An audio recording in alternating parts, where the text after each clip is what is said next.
도대체 아빠는 무슨 생각으로 나한테 이런 짓을 하는 거야? 아빠, 딸이 이런 곳에서 무슨 일이라도 생기면 어쩌려고 그러는 건데? 한국은 아시아 국가가 아니야? 여기도 아시아라고? 대한민국 서울의 한 커피숍. 이곳에는 미모의 미국 여대생이 외모와는 다소 이질적인 모습으로 흥분을 하며 전화통화를 하고 있습니다. 마치 자신의 아버지에게 버림이라도 받은 듯한 모습으로 격앙하며 울부짖던 여대생은 얼마 지나지 않아서 한국에서 충격적인 경험들을 하게 되고 부모님과 연락마저 끊겨버립니다. 이에 미국 여대생의 부모님은 오열하며 사법기관에 실종 신고를 하고 도움을 요청하기까지 했다고 하는데요. 도대체 미국 여대생은 한국에서 어떠한 일들을 겪었던 것일까요? 난 절대로 아시아 국가에는 가지 않을 거야. 동양인들과는 엮이는 것도 겁난다고. 동양인들은 속을 알 수 없는 사람들이야. 그런 사람들이 얼마나 무서운 사람들인지 알지? 저는 미국에서 교육학을 전공하는 대학생 노라 테일러라고 합니다. 저는 아시아의 문화 콘텐츠들을 사랑하는 사람이지만 아이러니하게도 그렇기 때문에 아시아 계통의 사람들과 만나고 이야기하는 것에 대한 두려움이 있는 독특한 사람이기도 하죠. 저는 어렸을 때부터 부모님으로부터 제가 하고 싶은 것들에 대해서는 거의 대부분 하면서 자란 사람입니다. 집안이 큰 부자는 아니었지만 외동딸이다 보니 유복하게 자란 것이죠. 제 주변의 친구들이나 지인들의 말에 따르면 제가 그렇게 자란 사람이다 보니 다소 이기적이고 자립성이 없는 사람이라는 소리를 종종 듣고는 합니다. 물론 저와 친분이 깊은 사람들이다 보니 그런 이야기들도 서슴지 않게 하는 것이긴 하지만요. 그런 저에게는 최근 들어 유독 깊게 빠진 취미 분야가 하나 있었는데요. 그건 다름 아닌 한국과 중국, 그리고 일본을 가리지 않고 아시아에서 만들고 아시아인들이 나오는 영화나 드라마들을 빠짐없이 시청하는 것이었죠. 그러다 보니 저에게는 자연스럽게 아시아인에 대한 공포감이랄까 그런 감정이 생긴 것 같아요. 영화나 드라마를 보는데 왜 그런 감정이 생기냐고요?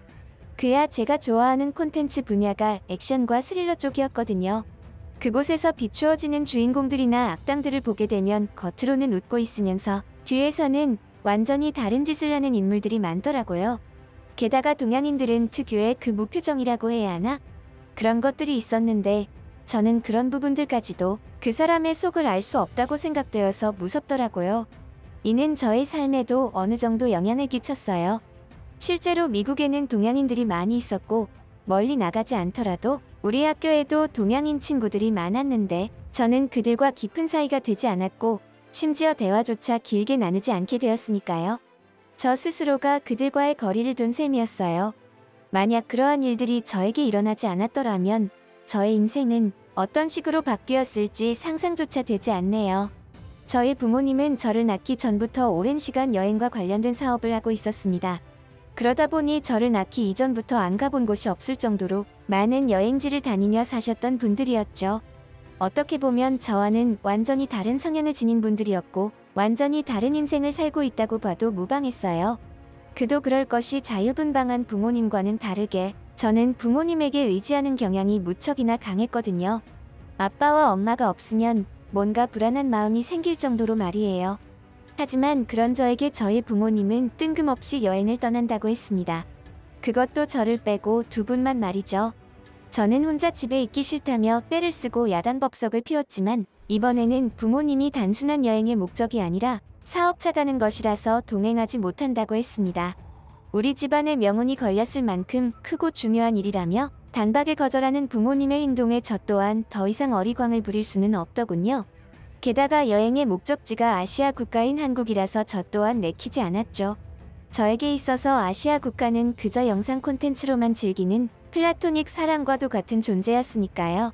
그렇게 부모님은 한국으로 떠났고 저는 집에 홀로 남겨졌습니다.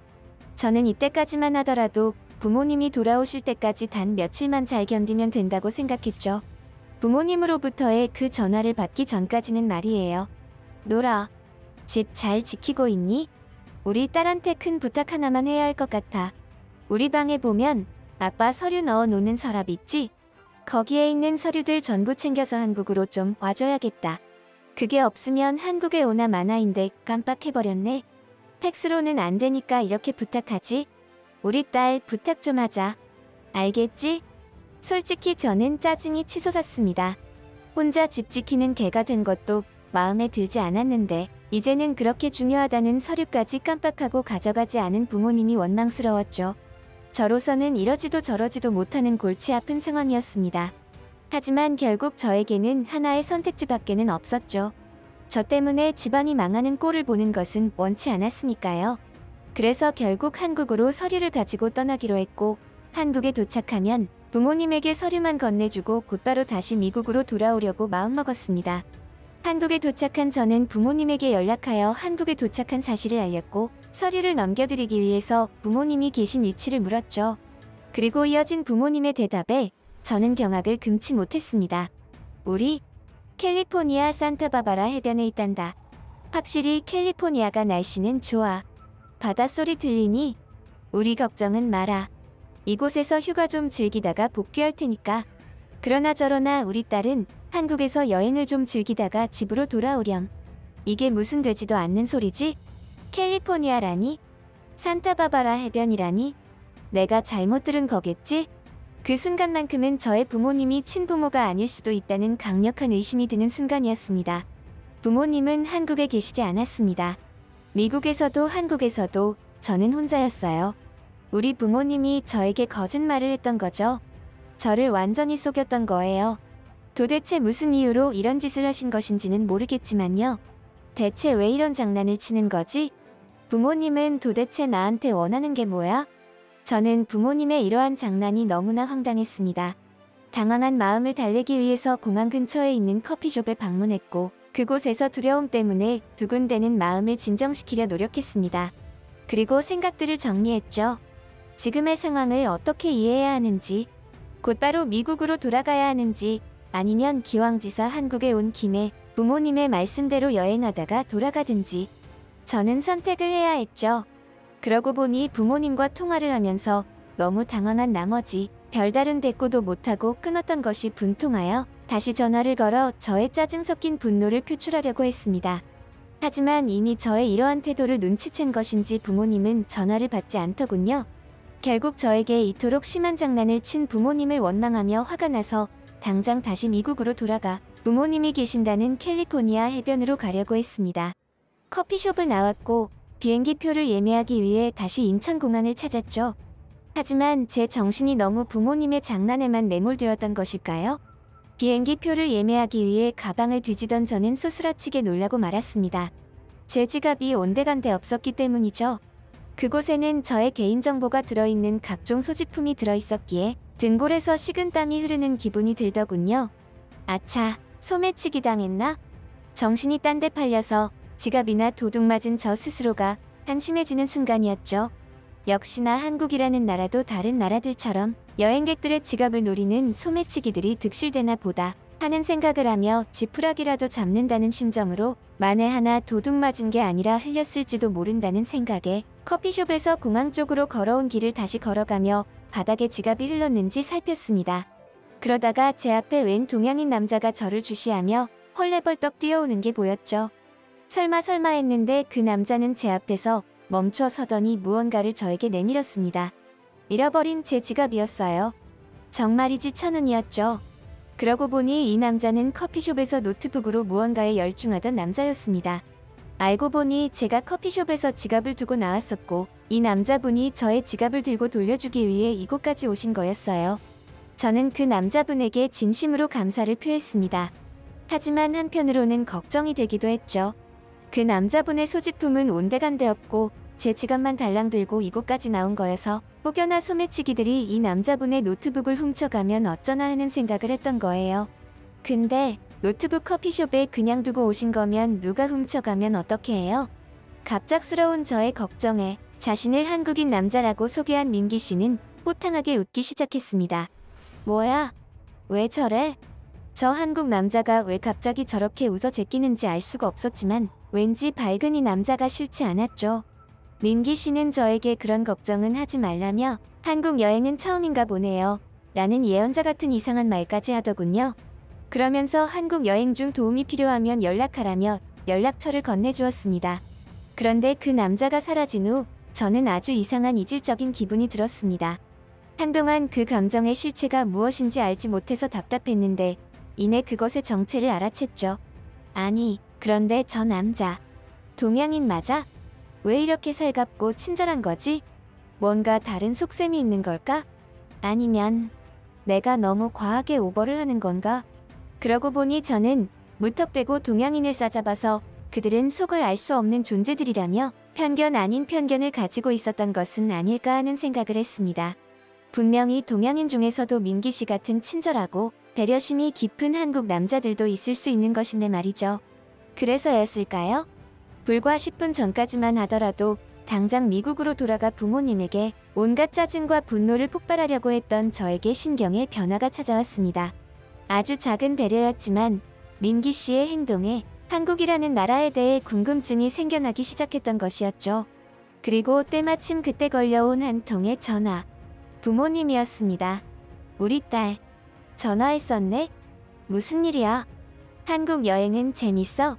우리도 사업 때문에 한국에 종종 갔었는데 손가락에 꼽을 정도로 아주 훌륭한 시간을 보냈었어.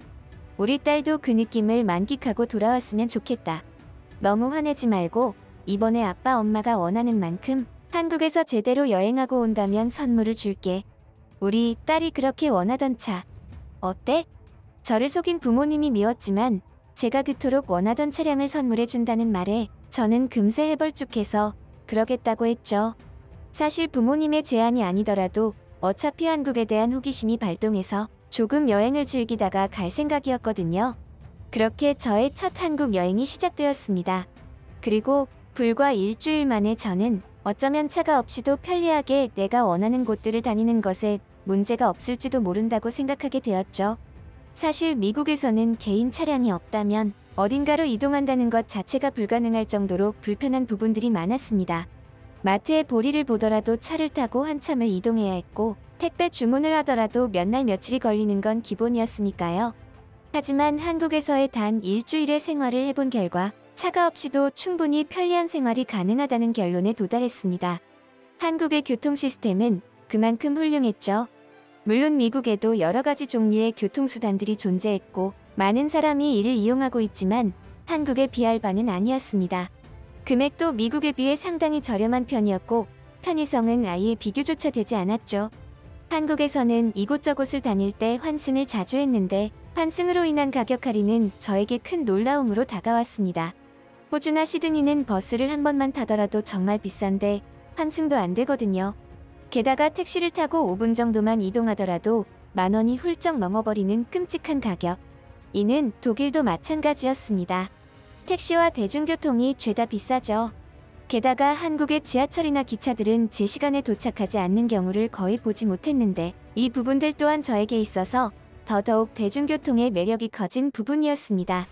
과거 독일에 여행을 갔을 때 기차를 여러 번 탔었는데 단 한 번도 제 시간을 맞춘 적이 없었죠. 알고 보니 독일 사람들도 기차는 잘 안 타려고 한다더군요. 시간을 안 맞추기로 유명하다고. 한국의 이러한 대중교통 시스템이 부러울 지경이었습니다. 사실 저도 차가 좋아서 원했던 게 아니었거든요. 차가 없으면 아무 데도 이동을 할 수가 없으니 어쩔 수 없이 구매해야 했는데 한국에서는 굳이 차를 통해 이동하지 않아도 되겠다는 생각이 드니까 미국에 돌아가서 운전하고 피곤함에 찌든 제 모습이 상상되며 진저리가 처질 정도였죠. 저는 혼자서 한국의 이곳저곳을 탐방하다가 정보의 부재로 인하여 한계에 부딪혔다는 느낌을 지울 수 없었습니다. 분명히 현지인이 사랑하고 좋아하는 많은 곳이 있을 텐데 저로서는 그런 부분들까지 알아내기가 불가능하겠더라고요. 그래서 때마침 제 지갑을 되찾아준 한국 남자 민기 씨에게 전화를 걸어 도움을 요청하기에 이르렀습니다. 민기 씨 덕분에 제가 모르던 한국의 숨은 명소들을 다닐 수 있었고 함께 시간을 보내다 보니 민기 씨와 저는 부쩍 친해졌죠. 그렇게 오전부터 저녁까지 여행을 다니며 저녁을 먹었고 이어서 가볍게 펍을 방문하여 술을 한 잔 마셨어요. 그러한 시간을 보내는데 문득 한국이라는 나라가 얼마나 치안이 안전한지 새삼 깨달았죠. 이렇게 늦은 저녁 시간까지 이토록 많은 사람이 거리를 거닐고 식당과 술집에 드나드는지 미국에서는 상상조차 하지 못할 일이거든요. 심지어 이 야밤에 여자 혼자서 돌아다니는 한국 여성분들도 꽤 많아서 정말 놀랐죠. 만약 저에게 그러한 일들이 일어나지 않았더라면 지금처럼 한국은 마치 환상의 파라다이스와 같은 나라로 생각하며 더 큰 위험에 처했을지도 모르겠습니다. 펍에서 민기 씨와 즐거운 대화를 나누며 술을 마시다가 민기 씨가 잠깐 화장실로 자리를 비운 사이에 그 사달이 나고 말았죠. 저는 살짝 더워서 바람을 쐬기 위해 민기 씨에게 문자를 남겨놓고 펍을 나왔습니다. 그리고 한국만의 분위기와 정취에 취해 살짝 어두운 골목 쪽으로 걸었죠. 그곳은 사람들이 발길이 잘 닿지 않는 곳이었기에 조용했습니다. 그런데 바로 그 순간 저는 쏘스라치게 놀라고 말았죠. 어디에서 나타난 것인지 순식간에 낯선 동양인 남자 3명이 저에게 다가왔고 능숙하지만 민기 씨와는 조금 이질적인 억양의 한국어를 구사하며 저에게 추근대기 시작했습니다. 혼자 여행 왔느냐고. 우리랑 같이 놀자고 했죠. 저는 일행이 있으며 이곳에는 잠시 바람을 쐬러 온 것이라 이야기했지만 그들은 그런 저를 둘러싸고 지속해서 자신들과 시간을 보내기를 강요했어요. 그러다가 안 되니까 저에게 친한 척 어깨동무하더니 저를 강제로 힘으로 골목 안쪽으로 끌고 가려고 했죠. 그제야 저는 지금의 상황이 심각한 상황이라는 것을 인지했고 그들에게 끌려가지 않기 위해 몸부림을 쳤습니다. 하지만 여자의 몸으로 성인 남성 3명을 힘으로 이기기에는 불가능에 가까웠죠. 저는 꼼짝없이 그들에게 끌려갈 상황이었습니다. 갑작스럽게 패닉 상태에 빠져버리면 고함조차 내지를 수 없다는 사실 아시나요? 저는 그때 처음으로 그러한 사실을 깨달았습니다. 마치 목에 있는 근육들이 위축되어 말소리가 안 나오는 듯한 느낌이었죠. 모든 것을 포기할 수밖에 없었던 그 순간 저는 곧이어 충격적인 장면들을 목격했습니다. 언제 어떻게 나타난 것인지는 모르겠지만 끌려가던 저를 낚아채고 제 앞에 나타난 의문의 남자가 있었습니다. 화장실에 간다고 했던 민기 씨였죠. 그 순간만큼은 제 눈에 영웅처럼 보였습니다. 분명히 용기 있고 남자다운 행동이었죠. 하지만 저는 걱정이 되었습니다. 상대는 한 명이 아닌 3명이었고 덩치가 크거나 키가 큰 것은 아니었지만 하나같이 험악하게 생겨서 눈을 마주치는 것조차 힘든 상대들이었으니까요. 저는 민기 씨가 다치는 걸 원하지 않았습니다. 제가 이렇게 많은 분께 저의 이야기를 들려드리는 것을 보면 어느 정도 눈치를 채셨겠지만 저는 그날 민기 씨와 무사히 그 위기를 벗어날 수 있었습니다. 그 모든 것들은 지금은 저의 남친이 되어버린 민기 씨 덕분이었죠. 그 당시 어디선가 영웅처럼 제 앞에 나타났던 그의 모습이 아직도 눈앞에 어른거리는 듯합니다. 저는 사람이 그렇게 민첩할 수 있다는 것을 그때 알았어요. 제 앞을 가로막았던 남친은 다소 차분한 모습으로 그들을 응시했으며 이쯤하고 돌아가시라는 말을 그들에게 건넸죠. 하지만 그들은 취기가 좀 올라와 있었는지 남친의 그러한 대응에 흥분하며 반응했고 이내 남친에게 달려들기에 이르렀습니다.